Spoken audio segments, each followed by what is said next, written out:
She was the kind of person most people barely noticed, not because she lacked presence, but because she blended into the rhythm of the place she worked. In the small-town diner, where the coffee was always hot and the conversations always familiar, she moved quietly from table to table, balancing trays with practiced ease. To the customers, she was simply the polite waitress who remembered their orders without needing to write them down. The one who offered a smile with every refill, but behind that smile was a young woman whose life had become a routine of long shifts and tired evenings. Every day began with the alarm clock buzzing too early, followed by a quick breakfast she barely tasted, and then the walk to the diner. Once inside, her world turned into the clatter of dishes, the hiss of the coffee machine, and the constant hum of voices. It wasn't a bad life. Steady work meant steady pay, but it felt small compared to the dreams she carried deep inside. Music had been with her since childhood. She grew up humming along to songs on the radio, her voice always just a little stronger, a little clearer than the voices of her friends. Her family noticed it too, often asking her to sing during gatherings. But those moments were private, wrapped in the safety of people she trusted. The idea of singing in front of strangers, of opening her heart where anyone could judge, was something she had never dared to face. So she kept her secret hidden, tucking it away while she worked. Shifts at the diner. Sometimes when the kitchen grew loud with clanging pots and the radio played softly in the background, she let herself sing just above a whisper. The cooks joked that the walls had better voices than the jukebox, but she would laugh it off, pretending it didn't mean much. Deep down, though, she wondered what it might feel like to be truly heard. The diner itself was the heart of the town. A place where people gathered not just for meals, but for connection. Truck drivers passed through, locals filled the booths on Sunday mornings, and teenagers came late at night to share milkshakes and fries. She saw it all, always from the same position, standing with her notepad in hand, blending into the background. Her co-workers knew a little more. They saw how her eyes lit up when a good song played through the speakers. They caught her tapping her foot to the rhythm, or mouthing the lyrics as she cleaned tables. One or two of them even teased her gently, saying she had a radio voice and should try the open mic night at the bar down the street. Each time, she'd shake her head with a shy laugh, insisting she didn't have the courage. The truth was, she didn't feel like the kind of person who belonged on a stage. She was practical, grounded, tied to her responsibilities.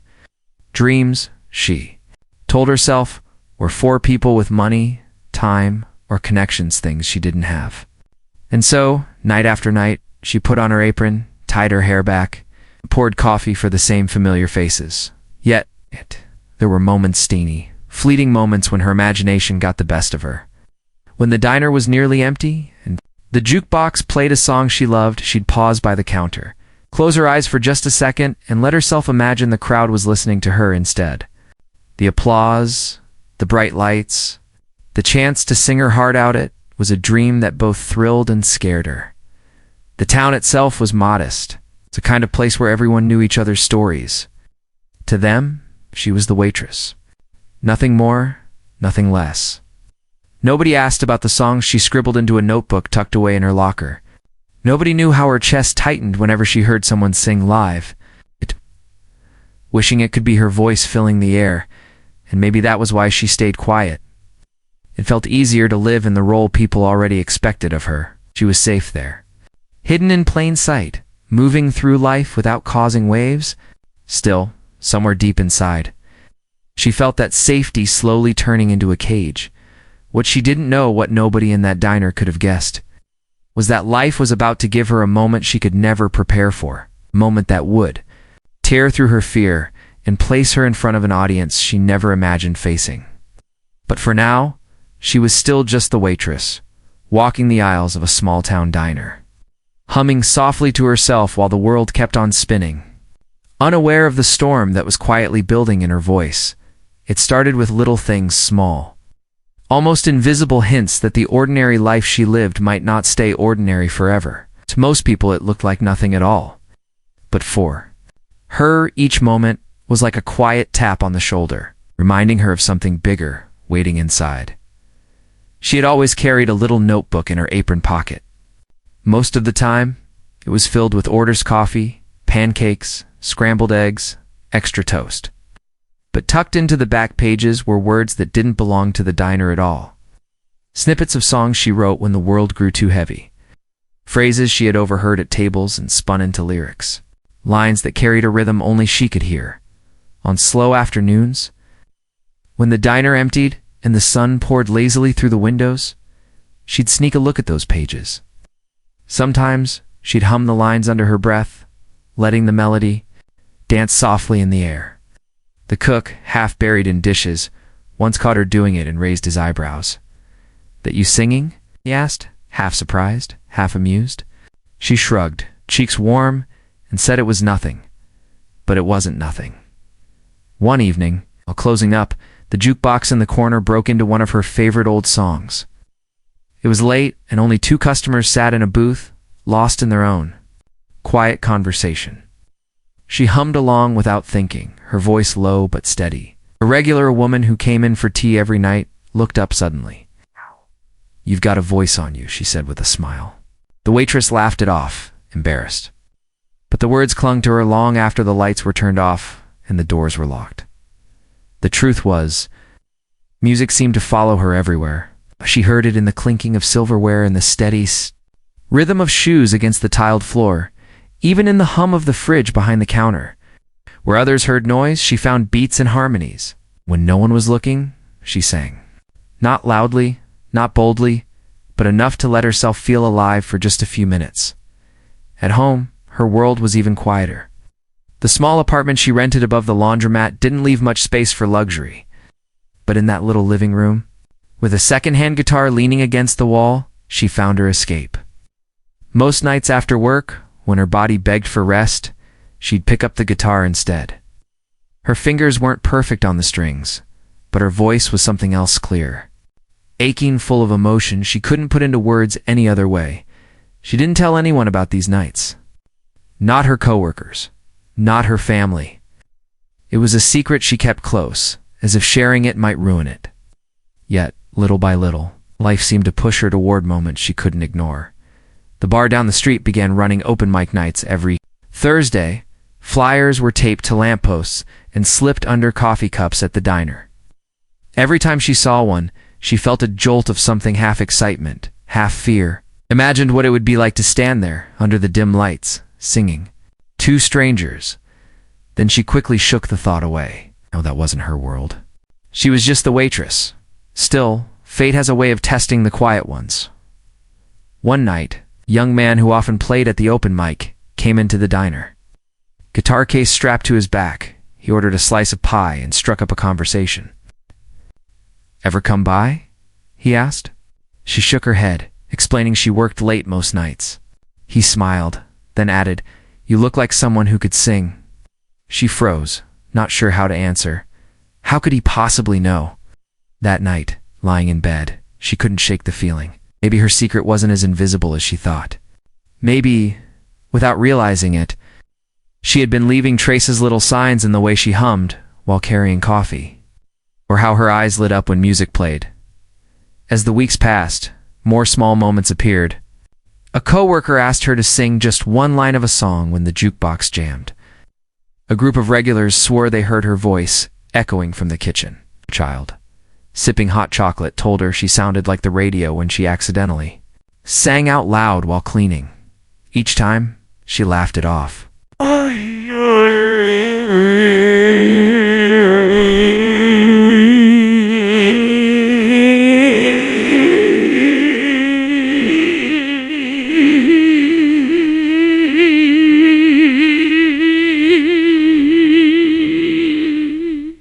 Each time she laughed it off. Each time she told herself it didn't mean anything. But deep down, her heart was stirring. She didn't realize it yet. But all these tiny glimpses, the notebook full of lyrics, the whispers of melody in the diner, the guitar waiting for her at home, were pieces of something larger. They were breadcrumbs leading her toward a stage she had never dared to imagine stepping onto. The early signs were everywhere, and though she kept brushing them aside, life wasn't done placing them in her path. Something was coming, and for the first time she was beginning to wonder if maybe the world was waiting to hear her voice. The room was no longer just a party. It had turned into a stage. The Millionaire's Challenge still hung in the air, and the sound of polite laughter had settled into an expectant hush. The grand piano stood in the corner like a silent judge, its polished surface reflecting the chandelier's glow. Every pair of eyes seemed to drift toward Emily. She held the tray tightly in both hands. The glasses rattled softly, betraying the nerves she tried to hide. Her smile had vanished, replaced by the kind of stillness that comes when someone is caught between fight and flight. The guests waited. Some leaned back in their chairs, sipping champagne with amused grins.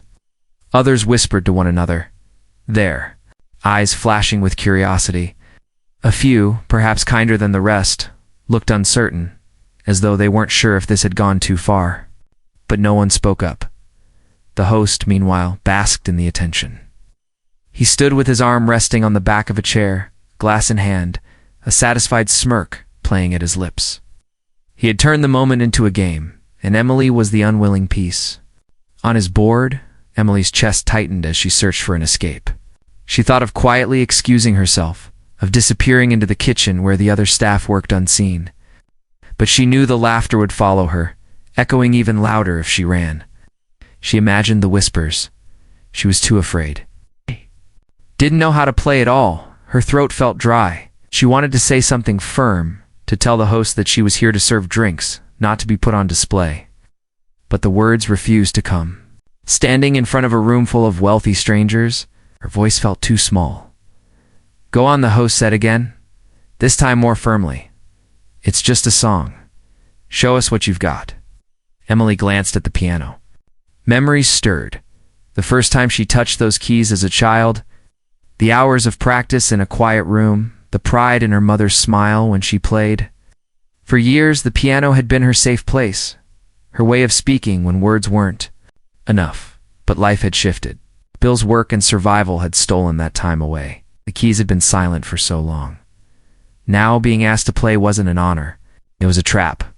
The host didn't want music. He wanted to expose her, to make her stumble so the crowd could laugh. The thought of it burned inside her. A few guests began to murmur again. "Maybe she can't do it," one man whispered with a chuckle. "Probably. All talk. She looks nervous," another added. Tapping her glass with a manicured finger, Emily's ears caught every word, each one adding another layer of weight to her shoulders. She felt the pressure squeezing her chest, demanding she either surrender or rise. Her hands trembled slightly as she lowered the tray onto a side table. For a moment, she just stood there, her heart pounding so loudly she wondered if the room could hear it.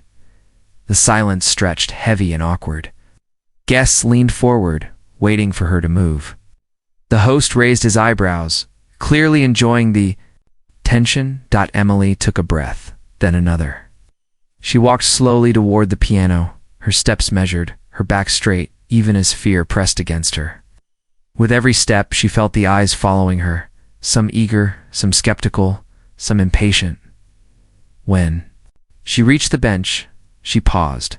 Her reflection stared back at her from the glossy lid of the piano, her uniform, her tied-back hair, her plainness among glitter.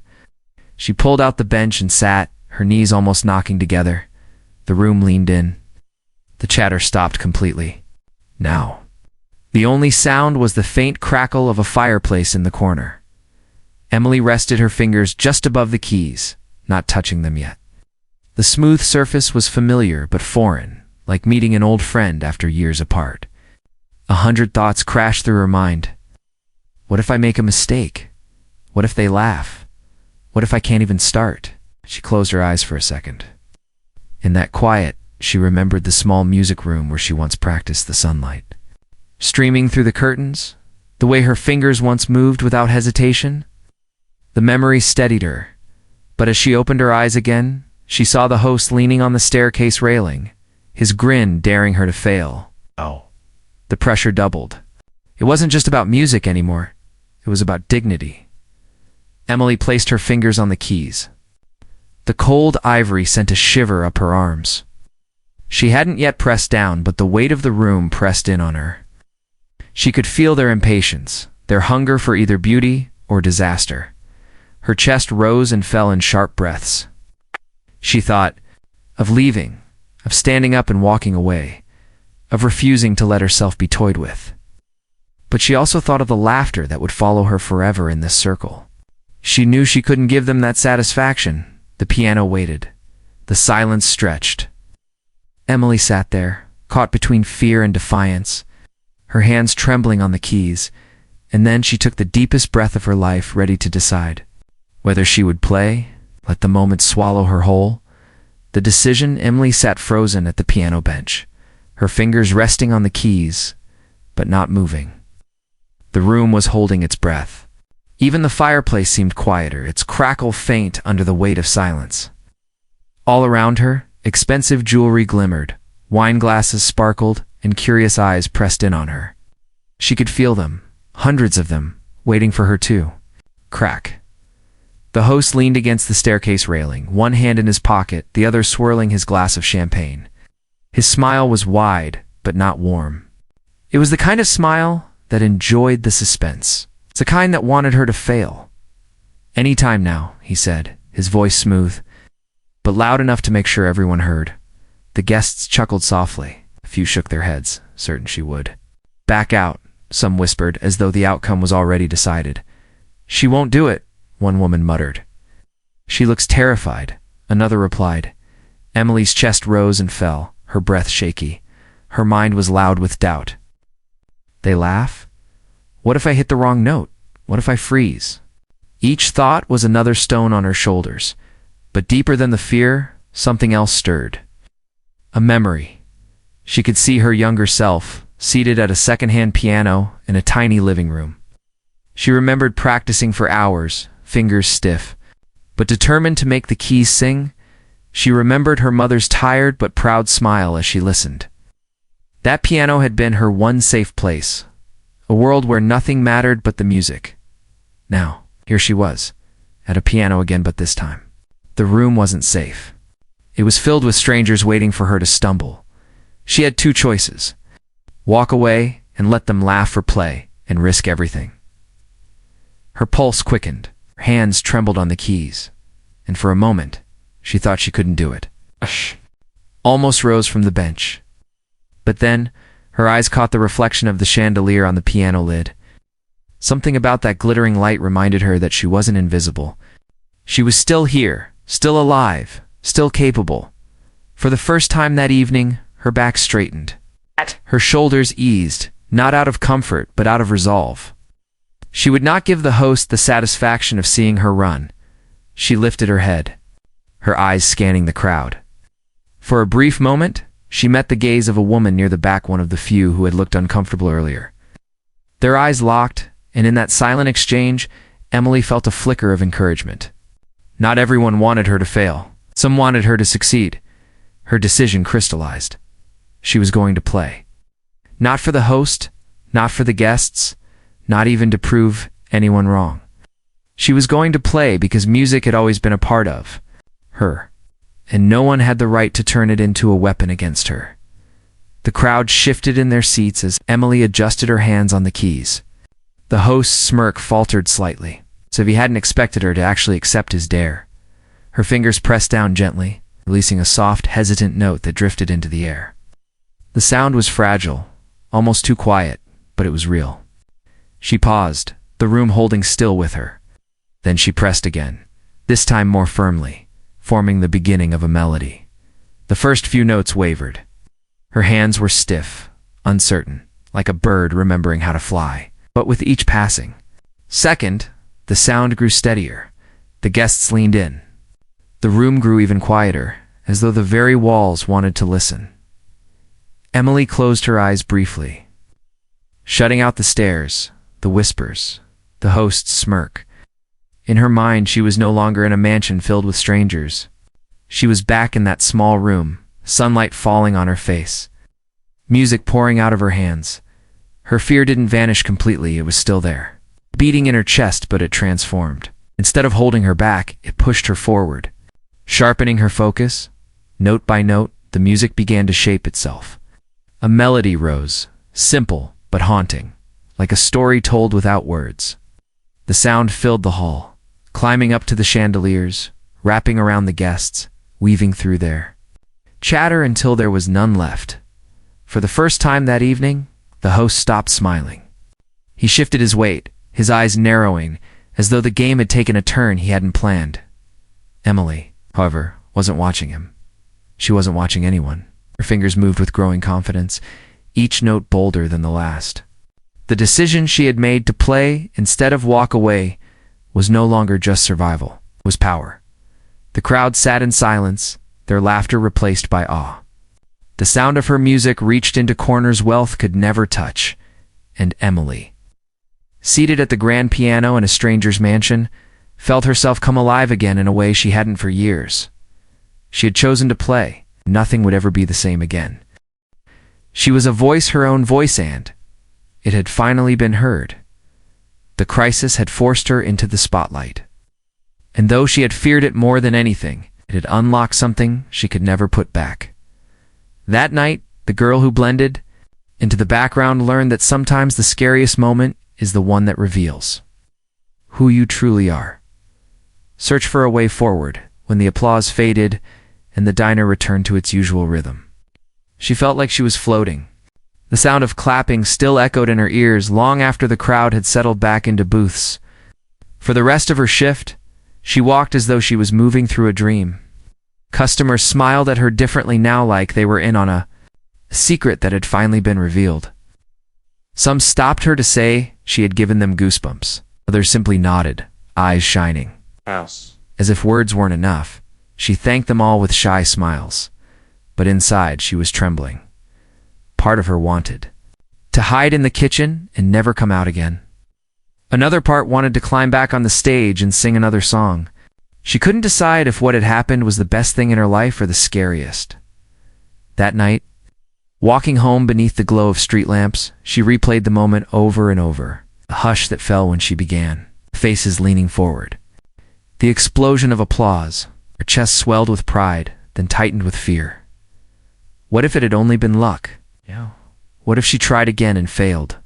Inside her apartment, the silence felt heavier than usual.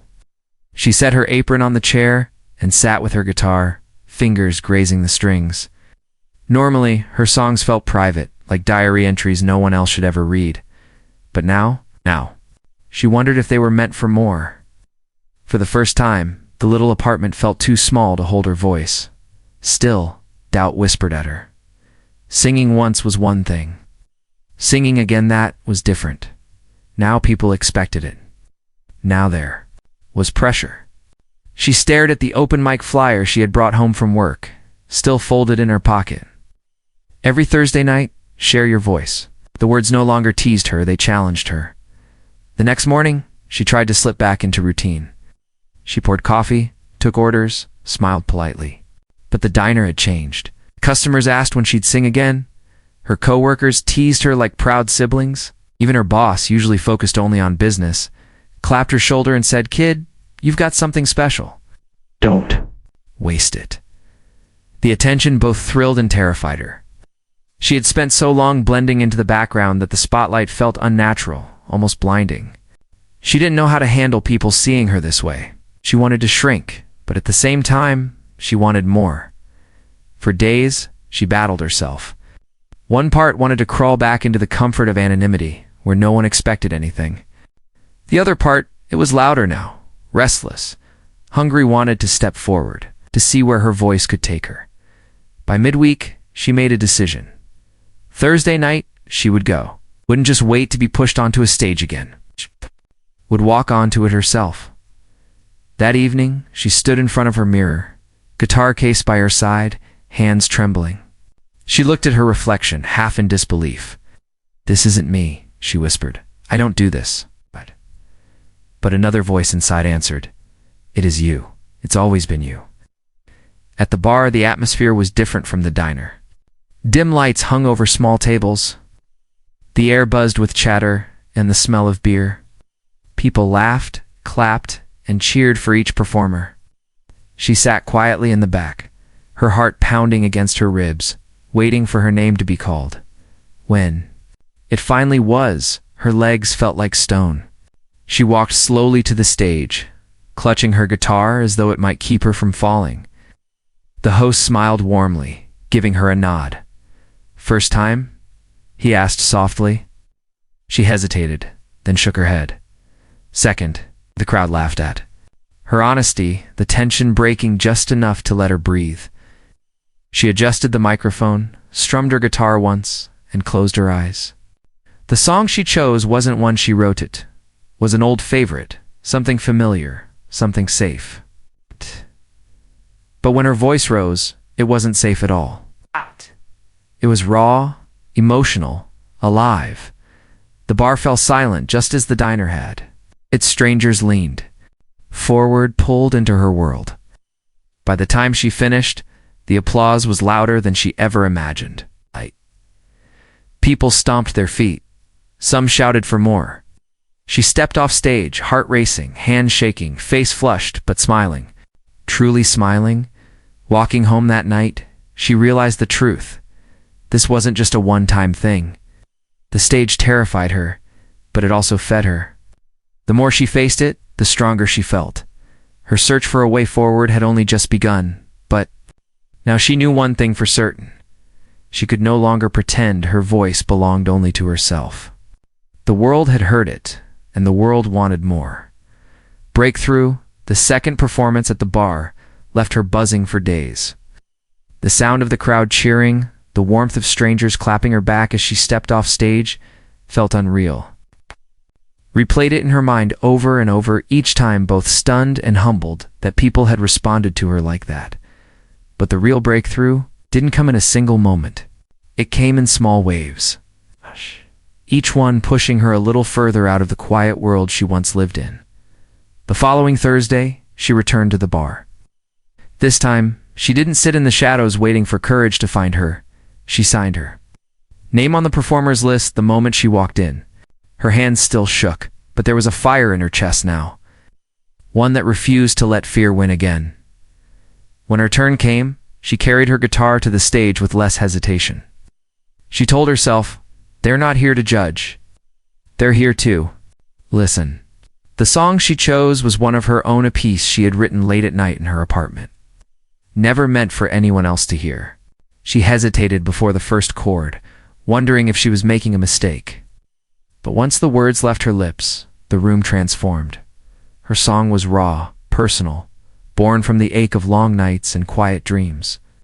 She sang about wanting to be seen, about feeling invisible, about finding courage where none seemed to exist. And as she sang, she saw heads nodding, eyes softening. She realized she wasn't just telling her story, she was telling theirs too. When the last note faded, the silence was thick, almost heavy. Then came the applause, louder than before, stronger, with people standing to their feet. She felt a rush unlike anything she had ever known. This wasn't just singing anymore. This was connection. That night, a stranger approached her after the show. A woman with tired eyes and a warm smile told her, "Your song, it felt like you were singing." "My life." The words struck deep. For the first time, she understood what music could do, could reach into someone else's heart and remind them they weren't alone. That was the breakthrough. Not the applause, not the cheers, but the realization that her voice could matter not just for her, but for others. From then on, her weeks changed. Work at the diner still filled her days, but Thursday nights became her sanctuary. She practiced more, scribbling lyrics between shifts, rehearsing melodies while washing dishes. Her guitar, once a quiet companion in her apartment, became her partner in this new journey. Word began to spread. Locals started showing up at the bar just to hear her sing. A few regulars from the diner came too, proud to see their waitress owning the stage. The bar owner, impressed by the growing crowds, asked if she'd consider singing on weekends when the place was busiest. The offer stunned her. She wasn't a professional. She wasn't polished. She was just her. But he insisted they love you. That's all that matters. The first time she sang on a Saturday night, the bar was packed.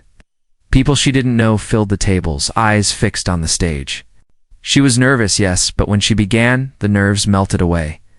Each note felt stronger than the last, each lyric sharper, truer.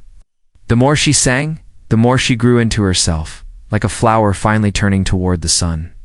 Outside of performances, something else shifted. She walked taller at the diner. Customers noticed the change too.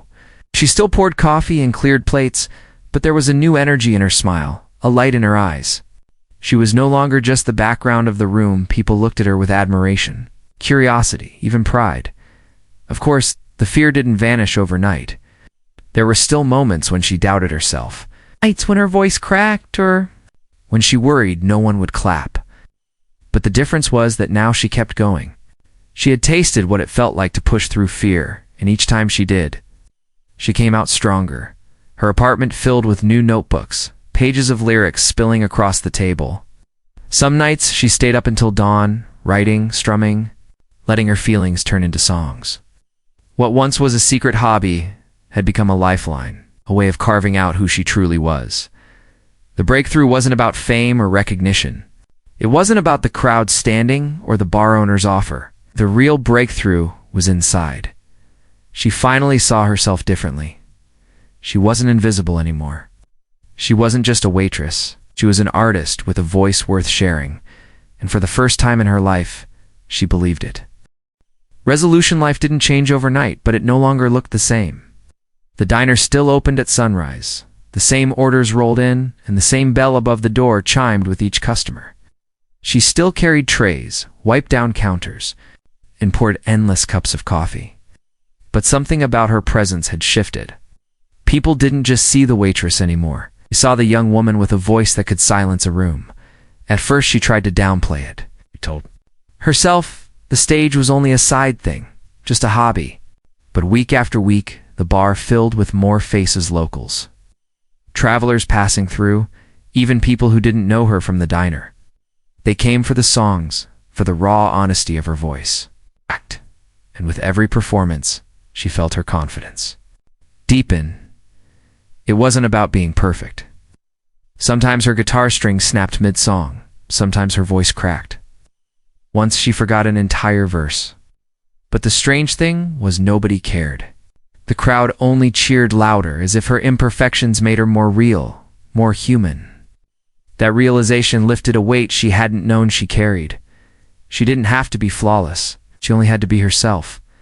The dual life she led began to intertwine. Customers at the diner asked when she was performing again. A few even requested songs while sipping coffee, teasing her to give us a preview. Her coworkers bragged to strangers about her Thursday sets as though they had front-row seats to her story. Even her boss, once only concerned with schedules and shifts, admitted he'd been sneaking into the bar on weekends just to hear her sing. One evening, after a performance, she stepped outside the bar to breathe in the cool night air. A man approached her quietly, guitar case in hand. He was another regular performer, someone she'd listened to many times. "You know," he said softly, "when you sing, people really listen. It's rare. Don't stop." Dramatic, but they stayed with her. She realized she wasn't just filling a stage, she was creating moments that mattered. Her resolution wasn't about suddenly quitting the diner or chasing fame in some far-off city. It was subtler, but just as powerful. She had found her balance. She could be both the girl who served coffee by day and the singer who owned a stage by night. For the first time, she didn't feel trapped between who she was and who she wanted to be. The two sides of her life could coexist, feeding each other in ways she never expected. Still, the journey wasn't without tests. There were nights when exhaustion weighed on her, when working a double shift left her with barely enough energy to strum her guitar. There were doubts too, creeping in when she compared herself to other singers with polished voices or professional training. But each time, she reminded herself, her power wasn't in polish. It was in truth. People didn't come to hear perfection. They came to hear her. One Friday night at the diner, a family stopped her as she refilled their water glasses. "We came to the bar last week," the mother said, smiling warmly. "Your song, it helped my daughter. She's been struggling. But hearing you sing gave her hope." The daughter, no older than 16, nodded shyly. "You made me feel like I wasn't alone," she whispered. those words shook her more than any applause. It wasn't about chasing recognition or building a career, it was about connection. Music, she realized, wasn't just something she loved, it was something she could give. That was the resolution her heart had been searching for. She didn't need to run away from the diner or escape her small town to matter. Her voice mattered. Right where she was, the stage at the bar, the notebooks filled with lyrics, the quiet moments with her guitar, all of it gave her a sense of purpose she had never known before. And though fear still lingered at the edges, it no longer controlled her. She had proven to herself that courage wasn't about being fearless. It was about singing anyway. By the end of each week, when Thursday night came around, she no longer asked if she had the right to step on stage. She knew she did. She walked into the bar with her guitar, greeted by familiar smiles, ready to share another piece of herself, and as she strummed those first chords, she felt the same truth settle over her every time. She wasn't invisible anymore. She wasn't hiding. She was here. She was real. And her voice had finally found its place in the world. Time has a way of softening sharp moments. But this one stayed clear in her memory. The night she first stepped on stage, trembling, certain she would fail only to find her voice had been waiting all along. That moment became the thread tying her old life to her new one. Months passed, and the story of the waitress who sang had spread far beyond the diner. People who never stopped in for pie or coffee came now just to see her face, to say they had heard the girl with the voice. Tourists passing through town asked which bar she sang at, as though it had become part of the local guidebook. Even so, she never let it carry her away. She still wore the apron, still poured the coffee. But beneath it all, she walked lighter. She wasn't hiding anymore.